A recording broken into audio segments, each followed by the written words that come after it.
भक्त के लिए महाकाल ने भस्म किया काल को। कार्तिकेय जी ने सुनाई महादेव जी की यह कथा। महादेव जी की महिमा अपरंपार है। उन्हें प्रसन्न करने के लिए किसी खास पूजा पाठ की आवश्यकता नहीं होती। सच्चे हृदय से और साफ मन से की गई भक्ति भावना से ही भोलेनाथ प्रसन्न हो जाते हैं। और यही कारण है कि अपने भक्तों के लिए भगवान भोलेनाथ ने काल तक को भस्म कर दिया था। हमारे धार्मिक ग्रंथों में ऐसी एक कथा का उल्लेख मिलता है। मान्यता यह है कि भगवान भोलेनाथ के भक्तों की कथा सुनने और पढ़ने से शिव भगवान की कृपा और पुण्य प्राप्त होते हैं।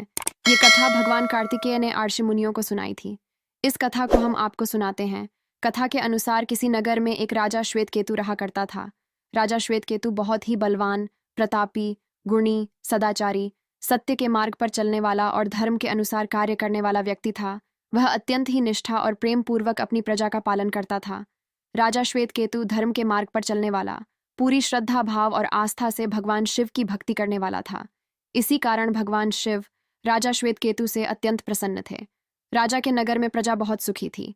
महाकाल की कृपा से नगर की प्रजा में भुखमरी, दरिद्रता, महामारी और अकाल मृत्यु पास भी नहीं फटकते थे।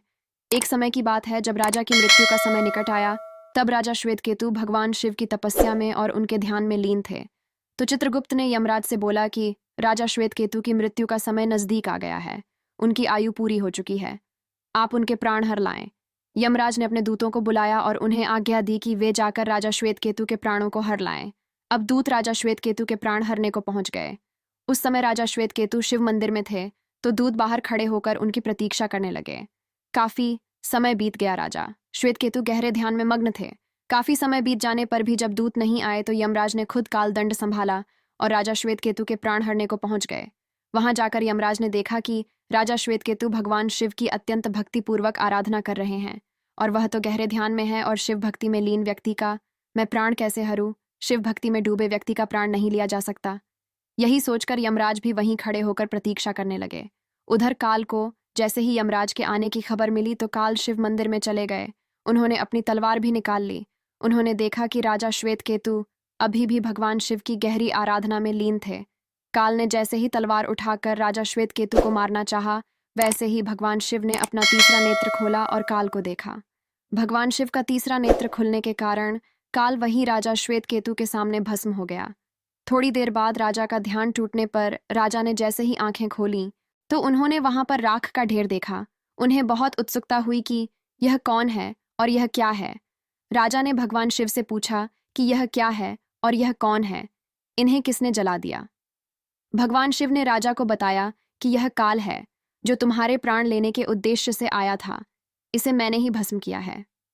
यह सब सुनकर राजा श्वेतकेतु ने भगवान शिव से कहा कि आप तो महाकाल हैं, और यह आपकी ही आज्ञा से तीनों लोकों में भ्रमण करता है और तीनों लोकों का संतुलन बनाए रखता है।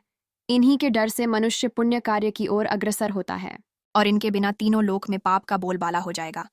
आप इन्हें जीवन दान देने की कृपा करें। अपने भक्त के आग्रह पर भगवान शिव ने काल को पुनर्जीवित किया। काल ने जीवन दान मिलने पर राजा श्वेतकेतु को गले लगाया और कहा कि आप जैसा राजा इस संसार में कोई नहीं है। आपने तो काल को भी जीत लिया है। आप तो इस संसार में अजेय हैं। जीवन दान पाकर यमराज और काल ने कहा कि जो भी व्यक्ति इस संसार में भगवान महाकाल की सच्चे हृदय और साफ मन से निष्ठापूर्वक भक्ति करते हैं, उन्हें अकाल मृत्यु छू भी नहीं सकती। यमराज के इस आशीर्वाद के बाद राजा श्वेतकेतु ने लंबे समय तक राज किया और अंत समय में भगवान महाकाल में विलीन हो गए। भगवान महादेव की कृपा आप सभी भक्तों पर बनी रहे। ओम नमः शिवाय।